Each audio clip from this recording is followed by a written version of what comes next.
नमस्कार मित्रों, इम्पैक्ट एनजीमेक आज आपके लिए लाया है सुपारी कटिंग मशीन का बिजनेस।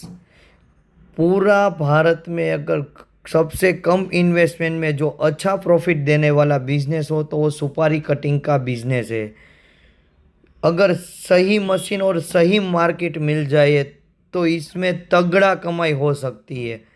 आपको सही मशीन के लिए पूरा इंडिया में इम्पैक्ट एनजीमेक के साथ जुड़ जाइए तो आपको एक तगड़ा मार्केट मिलेगा और आपका प्रॉफिट भी दुगना हो जाएगा।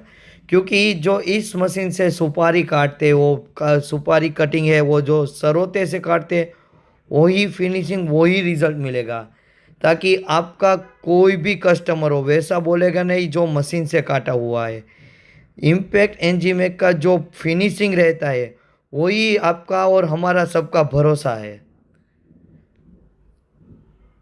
तो मित्रों, आज ही अपना नया बिजनेस स्टार्ट करिए इम्पैक्ट एनजीमेक के साथ और तगड़ा रकम कमाइए।